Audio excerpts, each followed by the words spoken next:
Welcome to Jake and Trevor Review Everything Live. I'm Jake. And I'm Trev.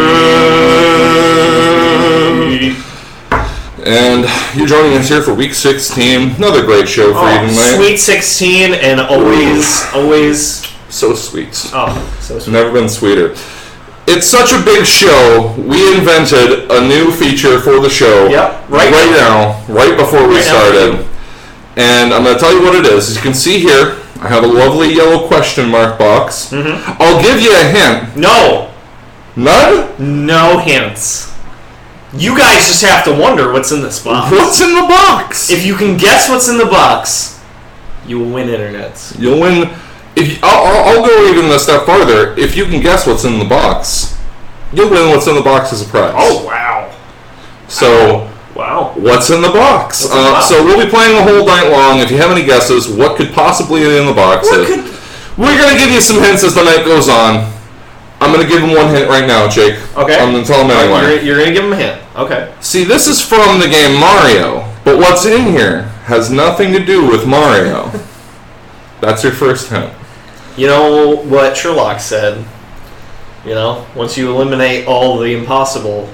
Whatever you have left, no matter how improbable, must be the truth. Yep. So, what must be the truth tonight, Jake? Well, I think the first thing that can definitely be called the truth is that the internet does not want Ben Affleck to be the next Batman. Oh my god. Everyone's so butthurt. Anger. They're so angry. If you are butthurt about Ben Affleck being Batman, I don't even... Why? I got nothing for you, son. I don't. Actually, that's not true. I got something for him. Argo and the town. Yeah, we got that for you. Watch those movies. You know, just relax. Take a couple deep breaths. You know, we'll take some. We'll make this Jake and Trev Review Everything Live meditation time. We're all gonna breathe in and slowly breathe out. Ben Affleck's Batman. Matt Damon's not going to be Robin.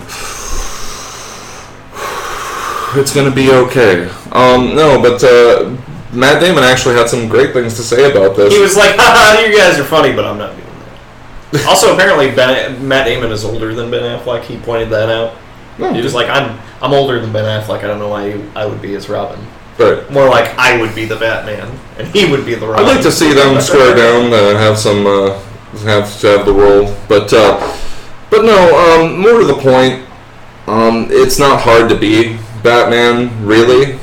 As Matt Damon pointed out, this isn't King Lear we're talking about. Right, you just have to be... Oh, okay, here, I want to drop some science on you here. I'm just going to lift it from a height and then release. Okay? Mm-hmm. The Batman that we've had for the past three Batman movies that have come out, all Christian Bale...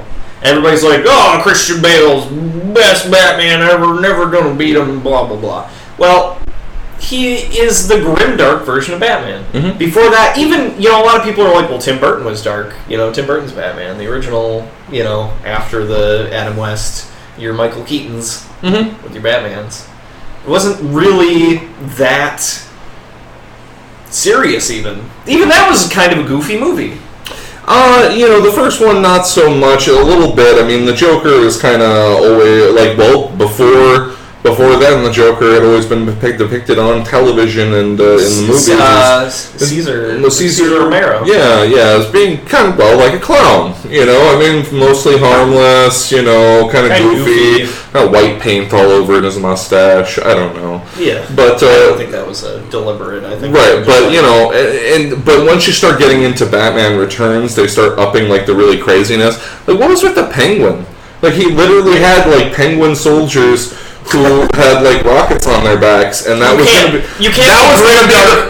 going to be the launch platform for his attack against Gotham City. You can't be grimdark when you have adorable little penguins with flight goggles and rockets on their backs. Right, and Batman straight up murdered guys in there. Oh yeah, absolutely. Everybody's like, these are the rules of these characters, and this is what, and it's mostly drawing off the movies, and it's like Batman killed people even in the comic books. Mm-hmm. Like back in the day, he was just like throwing people out of windows and shit, whatever. Mm-hmm. Justice. All right, we're gonna have a box What's in the box update now? Todd Jake Silvis has made 2 great guesses. A question mark. No. And a nipple ring. No. Also no. Both of those are incorrect. No, incorrect. Totally in the wrong ballpark. Nope. So it's those are not things in the box. So those are more hints for you. It's nothing like those things. What's in the box? This box right here. Howdy ho to you, Nikki Manti. Thanks for joining us again. Another glorious week here at the J&TRE Review Everything Live desk. Miron38 says, I think Affleck might do okay. His usual stuff will make for a good Bruce Wayne cover. Absolutely. Bruce Wayne while he is Bruce Wayne, he's a Playboy millionaire. Right. Ben Affleck would totally pull that off. Yeah, there are 2 basic interpretations. Christian Bale did not do a very good job of being... No. He was kind of smarmy, like in the Dark Knight. In the Dark Knight when he it was Batman Begins. Mm-hmm. It was in Batman Begins.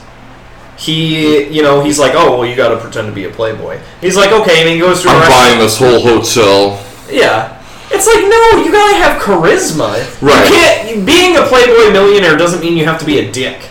Once again, and in fact, in the comics and the cartoons and everything, he was a respected member of high society. Mm-hmm. It wasn't just like, oh, there comes Bruce Wayne with the sports cars and his floozies, being all throwing money around. I don't like that interpretation of Bruce Wayne, the billionaire. He was not. Christian Bale is not a good Bruce Wayne. You know who did it right? Who?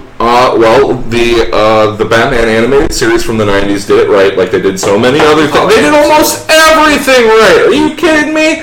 Anyway, no. The way he was in that, this affable, but kind of clueless. There was a little bit of the classic Clark Kent interpretation. Well, he's got to do that because it's like, what do you know about Batman? I'm kind of dim. He has to role play as being kind of dim, talking to everybody, not really being deep. But I mean, he's always a big philanthropist in the show. He's always donating money to this, donating money to that. And that's what you want. Someone who is basically considered to be beloved and harmless. Those are the 2 things you want for Bruce Wayne. But he's a philanthropist. Yeah, he gives out the money. So the other big point, and you guys chew on this for a while, and then the next time somebody, we're giving you some good fodder for somebody's like, Ben Affleck, what do you mean?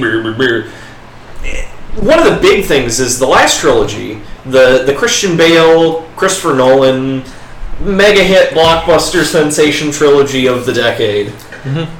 In those movies, you have a lot of the characters that were drawn from the comics, a lot of the characters that were drawn from the cartoon or whatever, were toned down so that there was kind of a suspension of disbelief. Mm-hmm. As far as these are things that could happen in real life. Now, obviously, there's not some military vehicle rolling around. Nobody's getting airlifted out of China or, any of that shit. But it is, it's based kind of on practical real life stuff. So nobody has any, superpowers or anything, Bane, in the comic books, obviously he had different origins and stuff, and you could argue about that all the time. But his main power was that he had venom, which was, like a super serum that only he could handle, that would beef him up and would, instantly turn him into this hulking beast. It wasn't just like, oh, he looks like, Mr. Universe or whatever. No, he looks like a fucking monster. Mm-hmm. Mm-hmm. And instead of doing any of that, they were just like, let's just give him a mask, and that's a thing for the pain or whatever, and we'll just have him just be naturally beefy because he's with these guys. That's his whole deal, is that he's already beefy. He's a guy. He's a beefy dude. And so they toned that down. The Two-Face thing made sense because his face got burned off. The Joker is just kind of you could have a Joker in any kind of. He's not really supernatural at all. He's just insane. Mm-hmm. Scarecrow has some sort of gas that makes people crazy. It was all very grounded. Really grounded. Right. And, the biggest thing was, the question on my mind before Dark Knight Rises came out was, are they going to bring Ra's al Ghul back? Because if you know about the comics, Ra's al Ghul gets into the Lazarus pit all the time and comes back like, oh, I'm old and dying, or I'm fatally injured and dying, or whatever. They throw him into the green goop. He comes out crazy. A couple days later, he's fine. Mm-hmm. And he's been around for hundreds of years. Mm-hmm. But in the movies, they don't really talk about that. He hangs out in Tibet, and that's pretty much it. Mm-hmm. He's got a band of ninjas. He does all that. But the question was, like, are they going to bring him back for Dark Knight Rises? In fact, the pit that Batman is in the movie, everyone was speculating that was the last one. Right, they show the stills of it, and even in the early trailers and so forth, he's in this pit, and everyone's, like, chanting in a sort of pseudo-religious sort of way. Yeah. So you're thinking, like, there are probably going to be people, like, chanting, rise! And yeah. And he even asked him in that early trailer, like, what are they chanting? Rise. And it's like, rise? Yeah. Who's gonna rise? He's gonna come out of the Lazarus pit, and he's gonna, and they had a really ham-fisted, like, I felt like it was a really out-of-place thing when he's in the pit, and then Ra's al Ghul shows up and, like, disappears, and it's like, wait, you're giving him, because the information he gives him is actually, like... It's actual information. He would not know otherwise. It's not like, oh, it's Ra's al Ghul in your mind fucking with you. Right, yeah. It's not like just a hallucination, because your hallucination can't give you plot information. The hallucination can't give you information that you don't already have in your brain. Right. Exactly. So, yeah, but they don't bring him back. Their excuse is like, oh, well, he lives on in his... And wouldn't it have been nice for Christopher Nolan to really open the door for, like, the supernatural for the rest of DC to follow there? Yeah. Instead of keeping it closed and really kind of not shaking things up. Right. He had spent 2 movies. I mean, arguably, you have to be consistent. He had spent the 2 movies really convincing us that Batman was a plausible thing that could happen. Batman could totally happen. He's just, like, Batman's a thing. Batman could happen. Like, the whole, what a shift that would have been at the in 3, because the reveal, and spoiler alert, if you haven't seen Dark Knight Rises yet, kind of turn the volume down just a touch. I'm actually going to do that right now. There. Are we better? I think isn't that just for the microphone? That's for the game. Okay. No, maybe. I don't. Okay. Anyway, you broke my momentum. Thanks, Jake. Continue while I fuck with it. Okay. So the surprise turn, though, about Miranda Tate being the daughter of Ra's al Ghul and everything, I don't know. That just wasn't a very effective thing for me within the narrative, and actually. Yeah. Like, that, even then, to double fake it and actually have fucking Ra's al Ghul step out of the shadows at some point really would have, blew everybody away. But it was like, no, that's not a guy that lives for hundreds of years, too supernatural. Still not plausible. Still not plausible enough. So, how are you going to take that Batman? Everybody that's rallying around Christian Bale should come back. Best Batman ever, should come back, should do this movie. It's like, how are you going to stick that guy who's purposefully been put in a world that's without magic, and then just have an alien from another planet who shoots laser beams out of his eyes? Well, because that's science fiction, Jake. I don't understand. If you're saying that would work, it wouldn't work at all. So Ben Affleck's going to bring some of that levity, and really bridge the gap between grimdark Batman and playful Batman. Kind of somewhere in between. Yeah, and that's exactly because grimdark Batman works for a grimdark world that's grimdark. But this Batman can't be grimdark anymore. And, some people might argue Man of Steel was kind of grimdark in its own, which it was. Mm-hmm. But he was still shooting fucking laser beams out of his eyes. Right, you can't put that one aside. Yeah. Looks like Tone Man has a guess for what's in the box. Gaming dice? Nope. No, it's not gaming dice. That's a great guess, though. We got lots of those around here. It may be there in the future, so keep that in mind. But no, tonight, not gaming dice. My dad says mini Deadpool figure. No, because if somebody guessed that and got it, I would be really upset about it. Ah, yes, that's true. And that's another hint. It's not something of mine. Not something that Jake owns. Nope. Alright, so come November, they're making a sequel to Link to the Past for the DS. Well, I'm excited. Yeah. You? Hey, I'm excited. I mean, unfortunately, I don't have a DS. No. And we'll segue this in just a moment here. But, no, I mean, Link to the Past was one of the most excellent Legend of Zelda games across any system. Yeah. Link to the Past was an amazing if you want to talk about Zelda, Link to the Past was where they locked down the formula for the other games. And that could be good or bad depending on how you look at it. Mm-hmm. was a really good game structure, so they kind of stuck with that. Mm-hmm. You had different temples you had to go into. You had to get an item from one to go to the other and stuff like that. Mm-hmm. There were a lot of elements that were present in the original Zeldas. Mm-hmm. Like the first Legend of Zelda had a lot of those elements. The second one went off the fucking rails and said, "Fuck it." But then, Link to the Past, showed up and was like, "We're gonna rein this shit in and just make it extra sexy." As an editorial side note. Anybody that tells me that Legend of Zelda 2 Link's Quest or Link's Adventure was their favorite Zelda game, you're just being difficult. You're just being difficult. There's no way you enjoyed that more than other Zelda games. But anyway, it's exciting stuff concerning the sequel to Legend of Zelda Link to the Past. Unfortunately, I don't have a DS to get it, and more to the point. The 3D thing kind of bothers my eyes. It gets a strain. Well, I don't know if I really want to do the whole 3D thing, you guys. Well, you know what you can do? What's that, Jay? You can get a 2DS. 2DS? What's that? It stands for two dumb shits. No, Nintendo is releasing a new game console here later in the year called the Nintendo 2DS, and it looks exactly like a speak and spell. It looks like a speak and spell. And it is exactly what it sounds like. It's the 3DS without the 3D. It doesn't make any... This does not make sense at all.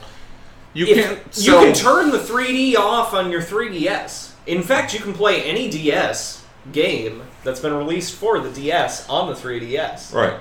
So there... And you can keep it turned off for all your new games. 3DS came out 2 years ago. Mm-hmm. Didn't sell very well. It started at $250 for a handheld. Are you kidding me? And then they were like, "Oh, that." You guys want this? No. No. Okay. How about we drop the same thing but with less features? Yeah. It doesn't make any sense. It doesn't at all. It's a bad call from a business standpoint. They dropped it from $250 to $160. Mm-hmm. Huge price drop. Mm-hmm. They were like, nobody's going to buy it for $250. Let's try again. Same system. I still want a 3DS. I think that's cool. Yeah. But then everybody was like, the 3D makes my head hurt and stuff. So, and here's the thing that also confuses me is part of the reason was that you had to hold it at a certain angle to see the 3D. You had to hold it still, and everybody was like, what about a stand? What about something where you can put it in front of you, put it on a table, you can play it like that? And the 2DS looks like the solution to the problem that they don't have anymore because it's in 2D. Mm-hmm. They have it's a sit-downable DS. Mm-hmm. It doesn't flip open or shut anymore. Mm-hmm. It's just one slab of plastic that has two screens on it. Someone we were looking described it as a very thin slice of cake. Yeah, it's a little piece of cake. But why not make that 3D? And then you can sit it down and you can look at it from the angle you want to look at it from without having to hold your arms up and, lock up and, Just seems like a step backwards. How are you gonna take a step back? Are they gonna make the Wii U without the portable thing where you can play on the whole system? Yeah.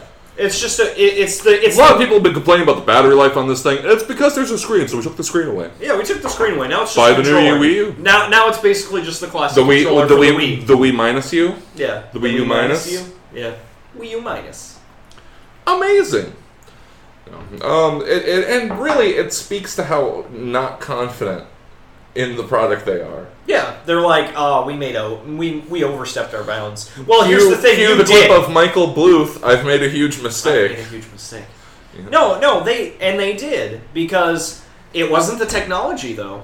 I can tell you that the 3D games that came out for it were pretty well lauded.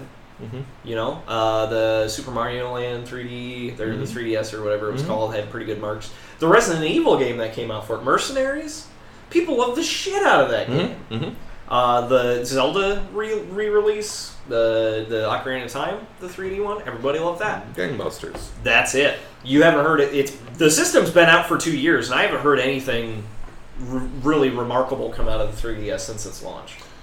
What about Animal Crossing New Leaf?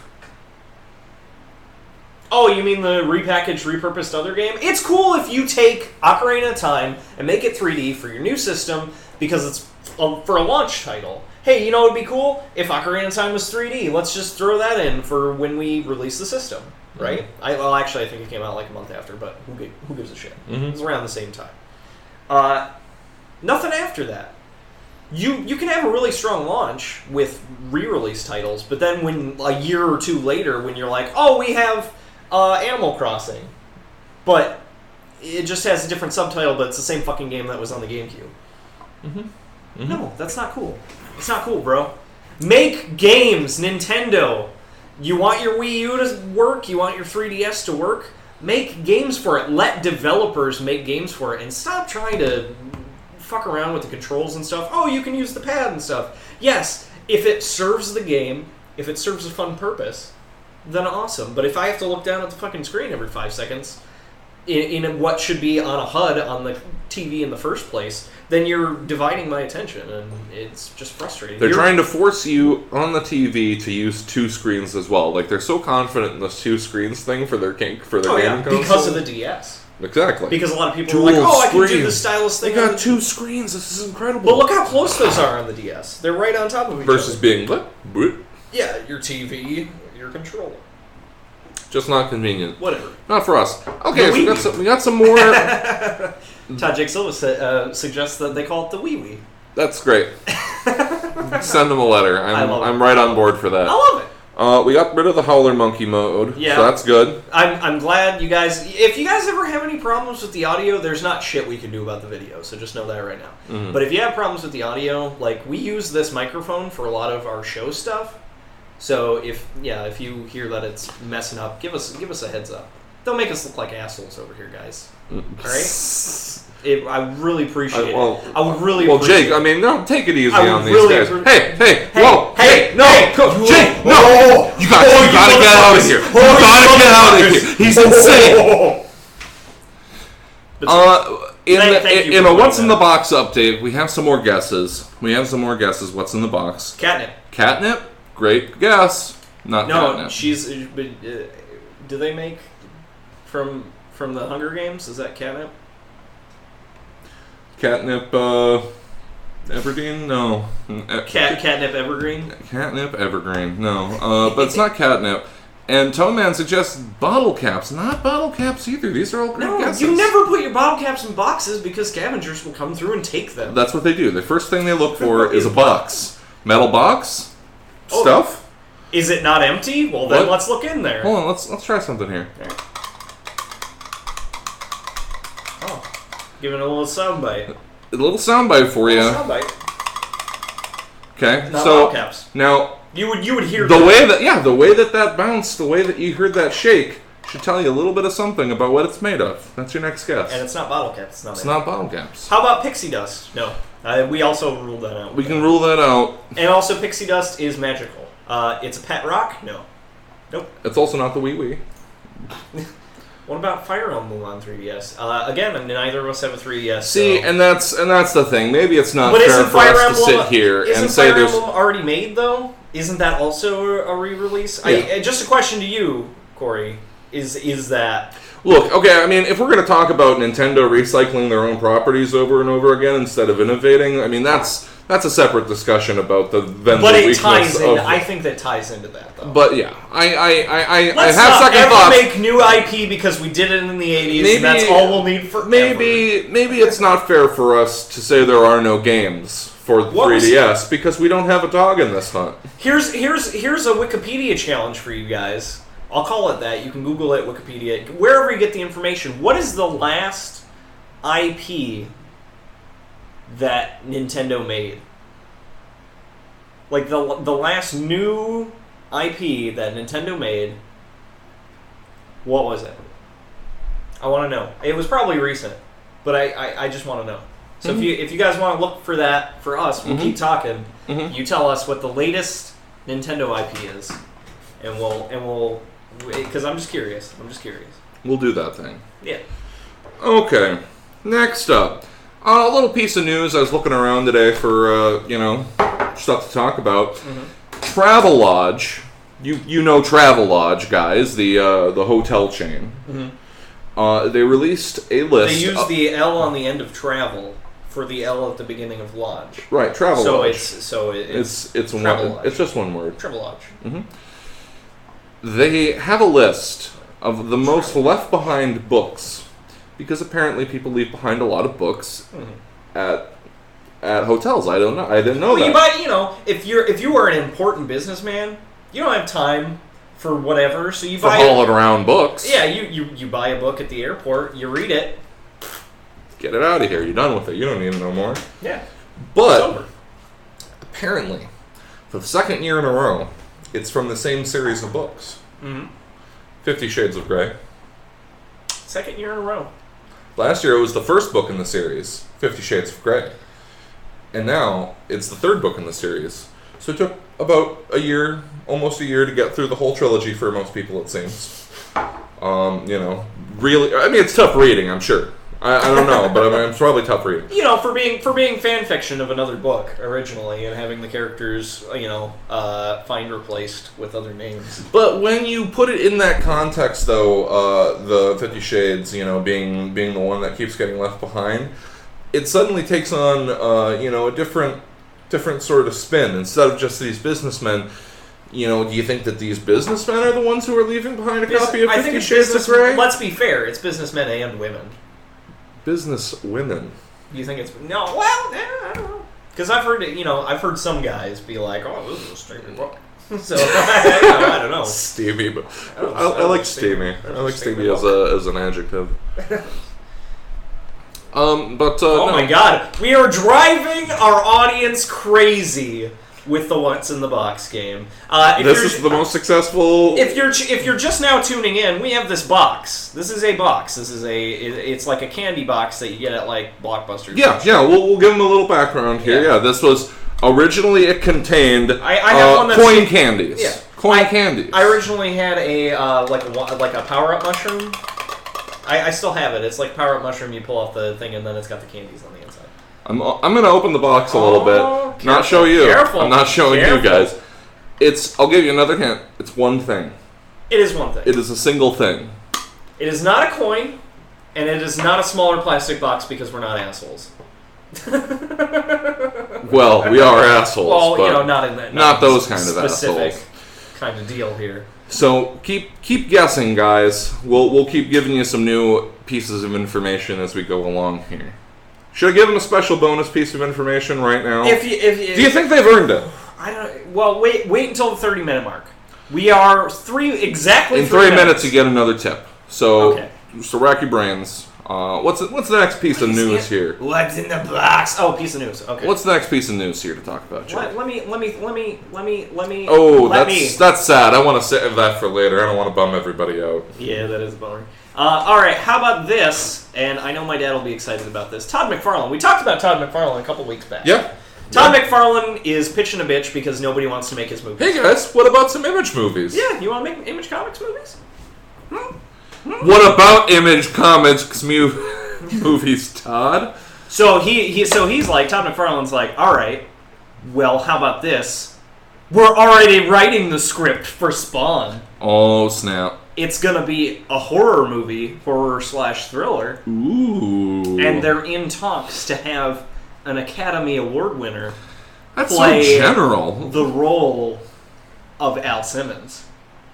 So it's like a pool of like maybe a couple hundred people. Could be anybody. It could be literally anybody. You know who they won't use though. It could be. Huh? Could be Ben Affleck, award winner. Could Award winner 2 times. Ben Affleck. Man. There's a As Spawn. Oh yeah, why not? Yeah, sure.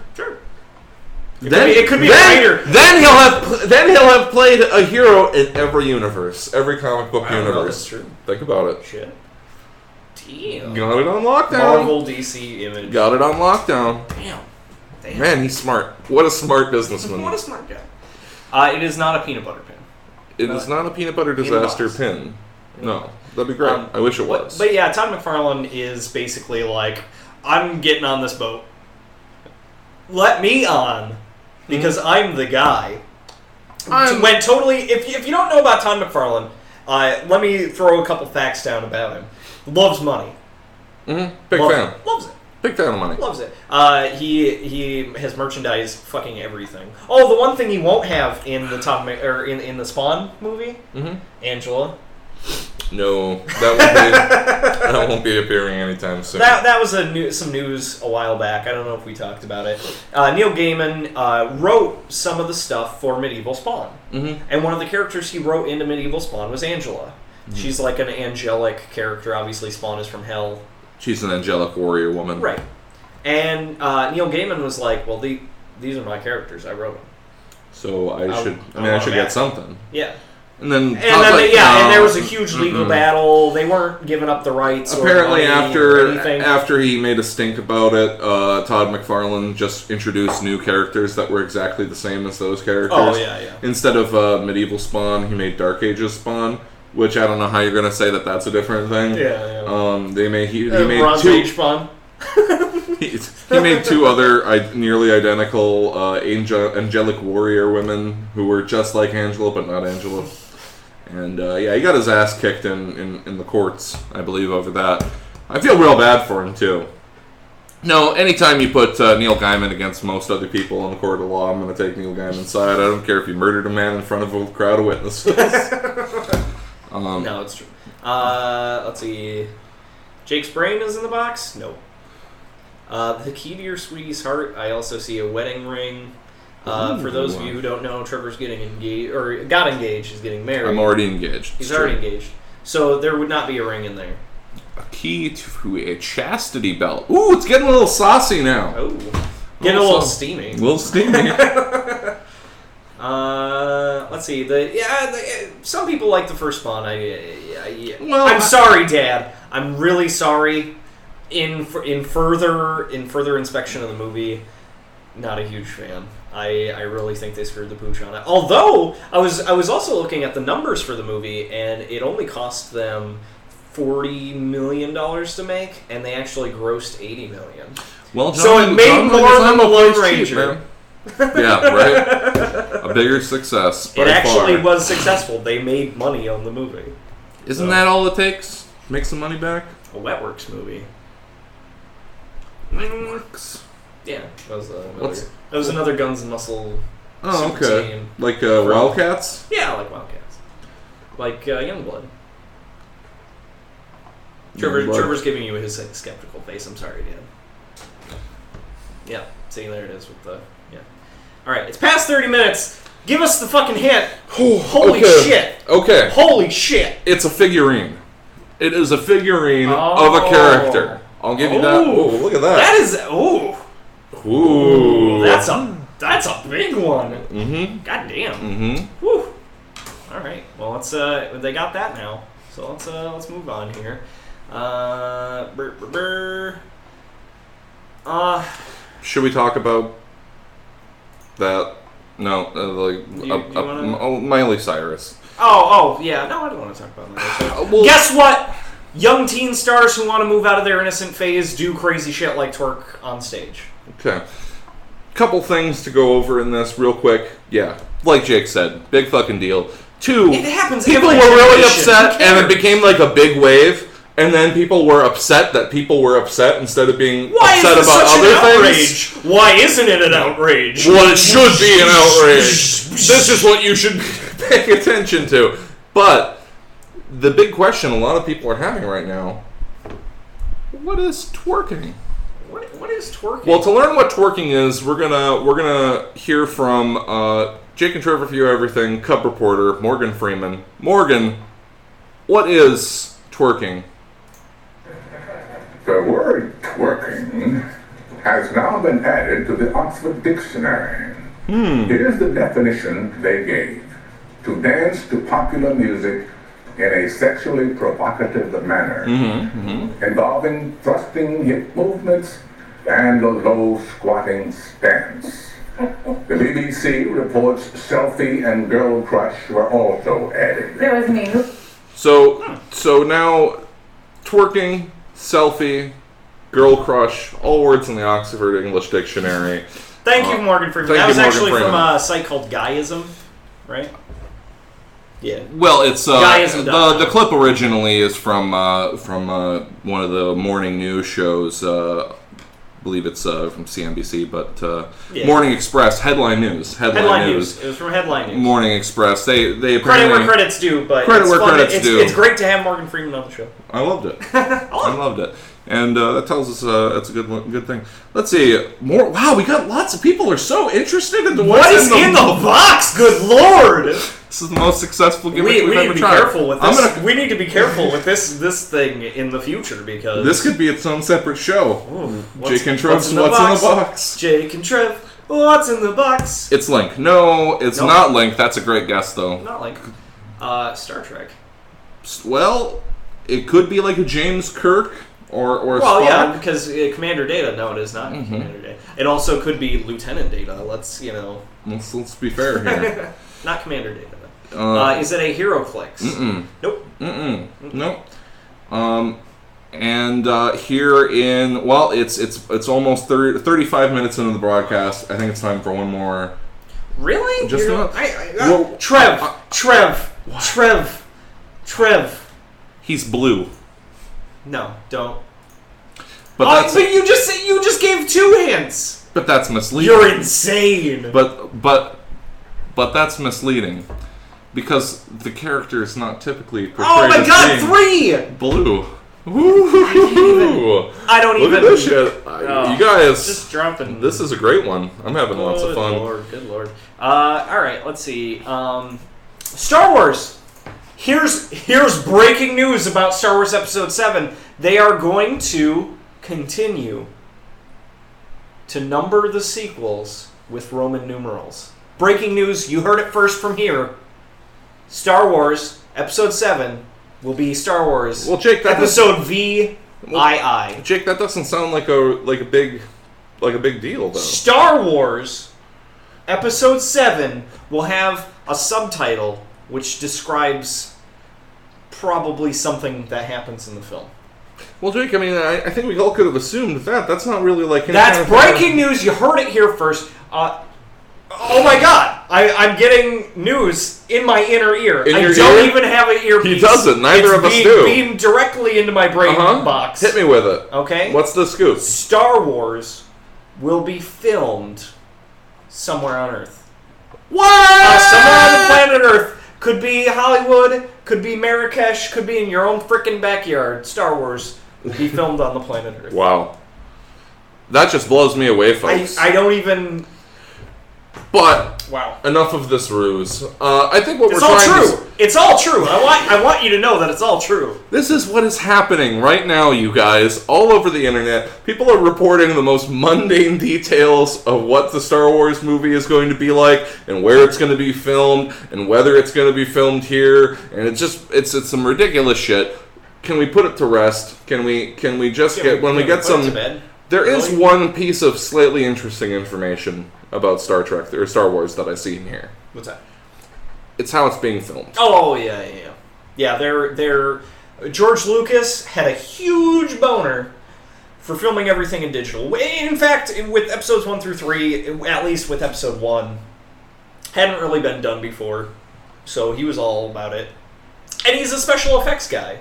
Mm-hmm. George Lucas is at heart a special effects guy, so he was all about doing it in digital.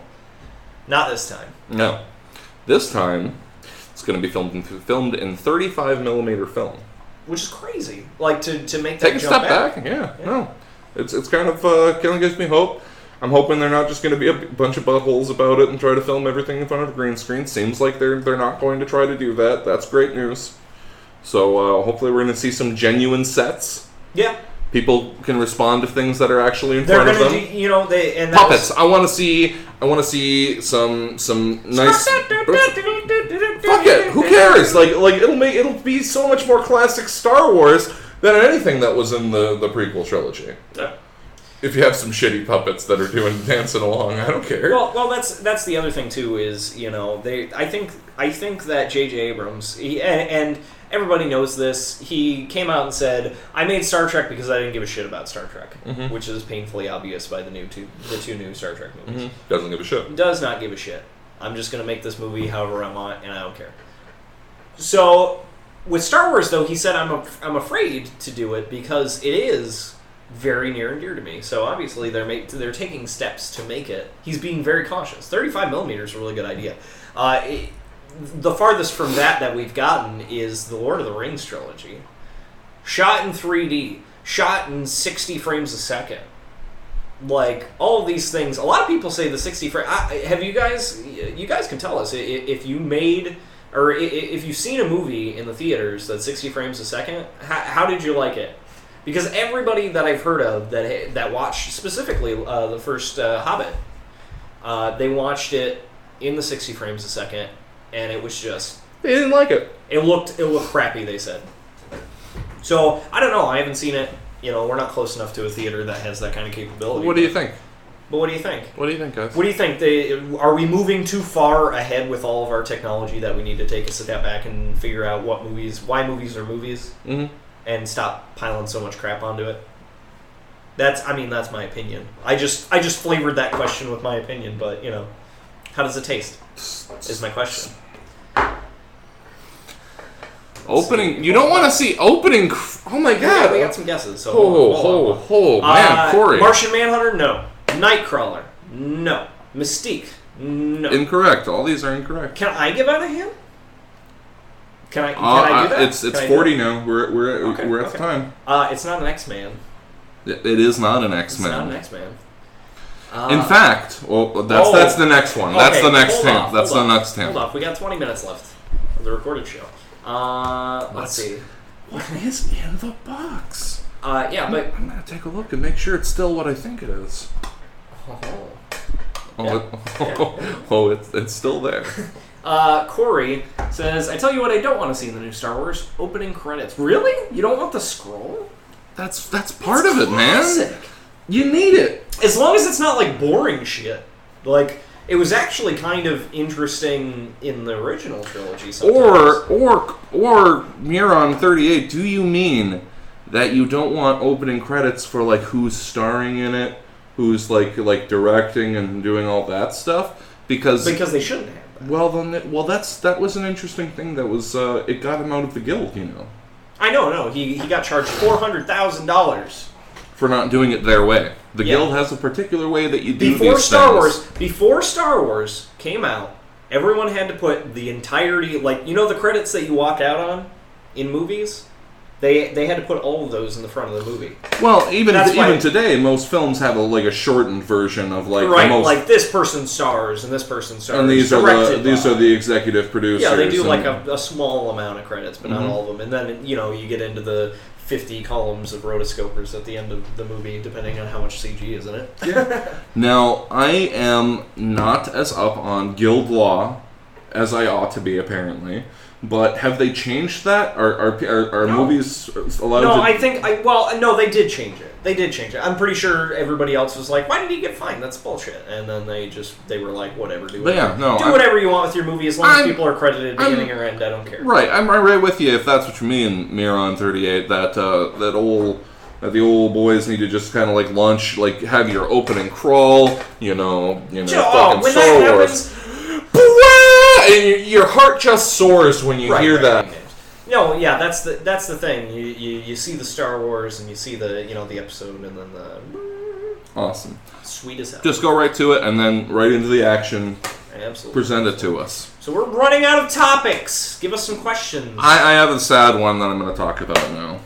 It's a quick one. So it'll be like pulling a Band-Aid, but it'll hurt a little bit. Michael Caine. You all know Michael Caine. Yeah. Star of the Caine Mutiny. No, well... Yeah. Anyway, Michael Caine, no, this is serious matters. I can't even lighten this up. I can't think of a joke to lighten the fall of this. Michael Caine says that Sean Connery is losing control of his senses. He gets lost easily, can't find his home sometimes. Sean Connery's agent totally denies it. Says that it's a crackpot report. He hasn't been in a movie since The League of Extraordinary Gentlemen. 2003 is The League of Extraordinary Gentlemen. That's not technically true. His voice has appeared in a movie. Oh, was it 4? Indiana Jones 4? No, sir. Actually, there's a Scottish-made animation called Billy, I believe, and it's about Billy, Grandpa Billy, who's a skateboarder and like a skateboard champion, and he's got like a goat that talks. I'm not kidding. Alan Cummings does the voice of the goat, and Sean Connery did the voice of Billy. Check out a trailer on YouTube. This is totally unrelated. I just remembered this, but if that's true, Mr. Kane, and I've never known you to be a liar.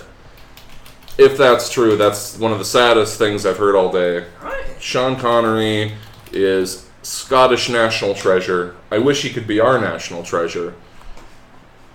Sir Billy. See? Right there. Sir Billy. Oh, Actor. Billy with an I. Yes. Sir Billy. What? Mm-hmm. Wow. What? Mm-hmm. Yeah. Apparently he did the voice of James Bond in From Russia with Love, the video game. No kidding. I didn't even know that. Did not know. I haven't played it. I know my roommate plays that game. He said he likes it, but he says a lot of blasphemy. Like he likes 007 World of Fire or whatever it was for the 64 better than GoldenEye. But it hurts me a little bit. Yeah. I respect his opinion, but it hurts me a little bit. But yeah, so terrible news. Hope it's not true. Hope he's doing all right. Getting up there in age though, so it's Indiana a shame. Jones 5, right? Is that what we're? I thought that's what we were talking about. What do you think? Let's just move on. It'll be 3 generations. It'll be Sean Connery we'll just move on. And Mutt. I don't want to talk about this. I don't want to talk about this anymore. What people want to talk about is what's in this fucking box. Okay, so he's from a video game. Oof. See, you keep using the. It was a built-in hint a while back. What's in this box? Give us. What have you guys seen in the news about movies, video games? Any movies or video games you're looking forward to? You're watching? Give us some talkings. Get you know. What about Holla at your boy. Holla at your boy. Holla at your boy. So in the meantime, I'm going to talk about Sliders. You guys remember Sliders? Sliders. Yeah, no, it was kind of an interesting program back in the 90s. A lot. That was like one of my favorite shows in the 90s. Yeah, you know, I mean, nice and sci-fi. They're going to different worlds. You know, the premise of Sliders, if in case you don't know, is Jerry O'Connell invents a little handheld sort of device that can trigger like a wormhole, and then he and other people can jump through it and then travel to another dimension. Yeah. But here's the rub: they don't know how to get back. They jumped without figuring out how to get back to their original universe, so now they're just moving from universe to universe, dimension to dimension. An infinite number of dimensions. Right. Depending on, you know, whether you're a big fan of the regular Jake and Trev Review Everything show, one could argue that Sliders may have been an influence on us. No, it's possible. Subconsciously, if anything. I've never been a huge Sliders fan, except for, you know, somewhat recently. I've been getting into it. But here's the problem with the show. Okay. Here's the problem with the show.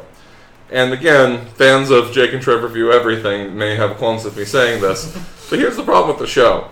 No matter what universe they go to, it always seems like one of them is the most important person in that universe.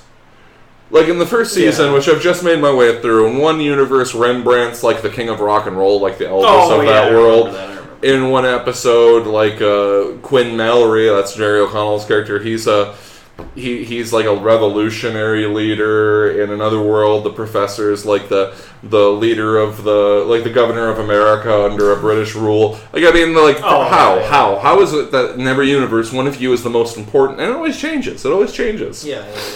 No, and that's the other thing. I mean, it's interesting in a way that it's always like a what if thing. Mm-hmm. Like, what if dinosaurs? What if communists? Well, you know, what if British rule? What if whatever? Like, you know, it's a really fun game to play. What if the world had changed at this point, or, you know, whatever? They don't really get a whole lot of time to flesh it out, just enough to tantalize you.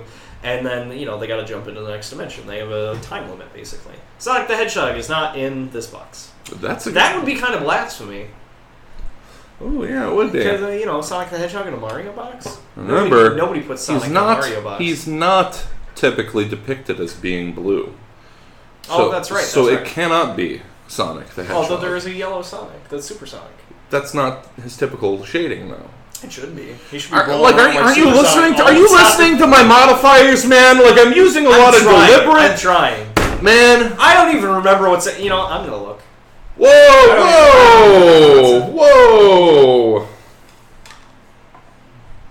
He's teeny tiny because he fits in that box. Yeah, obviously. Like, this is some good stuff. Anyway, sliders. The other problem with sliders is that the other hook of any given episode is that they don't know the rules or culture on this planet yet. It's a crash course. So somebody ends up breaking a rule, and the punishment is always death. Yeah, like they had an Ayn Rand lottery kind of dimension where it was like, oh, I'm gonna play. Well, I won the lottery, and everybody was excited because it was like, even though it was a few episodes in, so they know that anything that happens in this universe is not gonna matter when they go into the next one. Right. And one of them wins the lottery, and it's like, holy shit, you won the lottery! That's great. You'll have money that will not be able to be spent in the next universe. Right, yeah, no, they acted like that was going to take care of their problems for a while. Yeah. Where in previous episodes, they found out that their money was useless because it was all, like, in that communist world, it was all a bunch of, like, Russian presidents and printed in red and shit. So, yeah, no. Why would it matter? But yeah, she, what's her face? I forgot her name. Oh, Wade? Wade. She wins the lottery and everybody's like, sweet, yay! But then it turns out it's like the lottery to die. Yeah, in this world, there's only 100,000 people, or 100 million people on the whole planet, and everybody basically lives a pretty opulent lifestyle, and food's cheap, everything's cheap, and that was the other thing. And then, like, they get up to this booth that says lottery, and people are just walking up and like pressing the money and like scanning their hand and saying how much money they want, and then it just spits out the money, and they ask, well, how does that work? It's like, oh, well, more you play, the bigger your chances to win. Hold on. So you're going to give me money, and the more I take, the more likely I am to win. Logical question to follow that up with. Win what? Right. What did I win? You have to question everything. If everything That's a problem. They don't fucking question a thing. They don't do it. And then later, they're at this gala affair. I watched it just last night. That's why it's so fresh in my mind. They go to this gala affair, and someone says, one of the sliders says, "Whoa, the security's pretty tough in here for just being such a fancy gala." And then this other lottery winner says, "Well, they want to make sure that the right to lifers won't be a problem." Right to lifers? Nobody stops and says, "What do you mean by that?" Yeah. Oh, that sounds weird. I won't investigate further.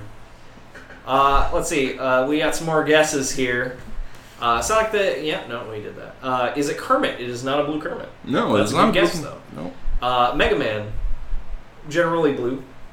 Also a video game character, also a dude. Well, he's a robot, but nope, not Mega Man. They should have all been bums. Oh, like in Sliders? Like the people? Yeah, well, it never makes sense that... Exactly what Trev said. It never makes sense that they're the focal point of every dimension. And here's the other thing. It's as if they don't ever realize that being in a place where there might also be other versions of them could be problematic. So, like, the whole series, at least up to the point that I watched, like I said, I watched it sparsely in its original run. I'm going back at Netflix. If you're not doing something similar with some show, I mean, you're wasting Netflix's time. You should be watching some show you never gave a good try to. Yeah, absolutely. But so far, they always stay in San Francisco. They always go to a different version of San Francisco, because that's where the show is based. Right. But don't they realize that by continuing to slide in San Francisco, they're most likely to run into the alternate versions of themselves over and over again? I can see that. Jake and I would be much better cross-dimensional travelers than anybody on the Sliders program, and that's just a fact. That's true. That's factual. You can't argue it. Okay. I think you should save it until the very end. The very end? The very end. We're saving it until the very end. I want to tell you guys what's in it. You guys are so interested to know what's in the box. Don't tell. I paid your wife a visit. She looked so lovely. Wario, no clue. No, it is neither Wario nor Mario. Mm-hmm. And it is not Mega Man. Let's talk about the show a bit. Mm-hmm. Did you guys enjoy the new season? Have the new season opener? Did you see it? Did you like it? What'd you guys think? Give us your feedback. Are we wasting too much of your time? Are we getting too expansive? Too big for our britches? Was it right in that sweet spot? Tell us. What do you think? Also, we still have the Jake and Trev play-at-home masks on Facebook. We do. Go to Facebook. If you haven't liked us already, which you probably have, you probably all have. Well, I'm personally imagining everybody like at home right now, like wearing one of our masks. You know, we have the Jake playing along at home. You know. Yeah, we have the Jake and Trev masks. You can play Jake and Trev. Your own. You can find them in your grocery store in the back of Emperor Nutrition boxes of cereal, or you can print them off on our Facebook group. Great little pictures of Wolf Cop. Wolf Cop. Oh man, I haven't talked about Wolf Cop all night. What is wrong with us? I don't know. But we look. If you haven't seen it, Wolf Cop. They're working on it right now. They have some production stills. On their site kind of like a promotional video, trailer. They have new T-shirts. Whole kit. Check it out. Let's see. Oh yeah, lost interest at the point of the Cro-Mags. Yeah, that's and that's. Can I talk about this? Taking a step back to sliders here. Can I talk about this? End of the show. The Cro-Mags and sliders. Basically, at some point, there is a termination point for shows that have serial episodes that are generally only connected by characters and premise. Mm-hmm. So with sliders, you have all the characters are sliding. They're just trying to get home. That's their motivation. Those are the characters. They stay the same. I think they pick people up in like the second season or something. Like somebody's like, I don't want to live in this dimension anymore. I'll just go with you guys. And then, they go off or whatever. They run into these guys called the Cro-Mags who have the ability to slide better than the group of sliders. Mm-hmm. And they're performing cross-dimensional war or whatever, and the show becomes instead of what's going to happen next, what's the next dimension or whatever. So how are we going to fight these extra-dimensional evil dudes? There's always a terminus for how long you can get away with doing serial episodes before you have to tie in a main storyline, and usually that's where the show jumps the shark for me. Like the X-Files. The X-Files had like a nice undertone storyline going with it, but when they got too deep into the storyline and then T2 showed up and all that, like... Yeah, there's certain wisdom to be said that you really shouldn't let overarching stories kind of get too much farther than one season. Keep it to a season and fucking resolve that shit. Yeah. Get it done with. All right. Mario was yellow, Mario was red, and Luigi was green. Yeah, that is very true. Iceman, no, it is not Iceman. It is not an Iceman in this box. And we got a couple minutes left. Nobody's guessed it yet. So, I want to know who wants to know what's in the box. Do you want to know what's in the box? Do you want to know what's in the box? Of course you do. Of course you want to know what's in the box. Now, because of the delay, we're not going to hear people agreeing that, yes, they want to know what's in the box for another minute here. That's true, so we might have to wait. We're going to have to wait just a minute. We got 3 minutes. We got 3 minutes left what's in the box. On the recorded portion. God, I mean, it just... I feel like maybe we built it up too much. I don't think we can actually show you guys what's in the box, because you'll be disappointed. I don't think that we could not build it up any less. Mm-hmm. That's pretty accurate. I don't know what I just said. Okay. I don't think that Let's another quick question for you. What is your sacred cow property? What's your property from your childhood, your nostalgia, that just cannot be redone or remade? What would just boil your blood, butter your biscuit, grind your gears, the whole kit. What would really get you? That's what I want to hear from you. If somebody took something and remade it, mm-hmm. I want to answer this question. That's a tough one. Well, you answer it then. That's really the first one that comes to mind is The Last Starfighter, actually. The Last Starfighter. That was perfect. You mean Ender's Game? No. no, not even that. Nicky Mantis wants to know what's in the box. Oh. We're at with about a minute and 40 seconds left in the broadcast. It is not Inky. Good guess, though. It is not Inky. It is not Blinky. Or Pinky. Or Pinky or Clyde. Or Clyde. None of the ghosts. I've taken the lid off the box. Oh, man. There's no lid on this. Oh, no. I can just poke my finger right in. You got a minute, 20 seconds. I'm counting. I'm going to take it out of the box. Okay. And put it in my hand. All right. I'm going to obscure it in my hand. So now the game's moot because there's nothing in the box. Well. But there's something in my hand. There's something in the box. But there's something in my hand. Davy Jones from the Monkees. That'd be wonderful. I wish it was Davy Jones from the Monkees. Hey, it's not monkeys. Nope. The answer, everyone. Here it comes. Ready? Mm-hmm. It's a little blue Spartan from the Halo video game series. Ah! It's a little blue Master Chief. I got it wrong. That's who it was the whole time. I can't even... That's who was in the box. I can't really stand him up because his points of articulation are terrible. Whoever made this figure is a dick. He's meant to sit. He's meant to sit like in a warthog and drive the warthog. Just sit him right there. He's going to sit here with us. He's joined us now. Now it's Jake and Trev and Spartan. Master Chief. Spartan Master Chief reviewing everything. Goonies? Yeah, they shouldn't fuck with Goonies. Critters? I don't think they will, but yeah, they shouldn't. Deadpool? I want them to make a Deadpool movie. It should happen. All right. Well, just so you know, this is our end here. If you haven't seen it yet, first episode, 2 parts. Jake and Trev Review Everything, Season 2. blip.tv/Jake and Trev Review Everything. Mm-hmm. Yeah. Gotta see it. Watch them both because there's content in one that's not in the other, and vice versa. So I mean, you really got to give it a little both. So check it out. We'll have an episode for you next week on Wednesday, barring any disasters or anything like that. And it'll be we'll answer some questions and ask some more. That's right. Because that's how we roll. Mm-hmm. So for Jake and Trev Review Everything live. I'm Jake. I'm Trev.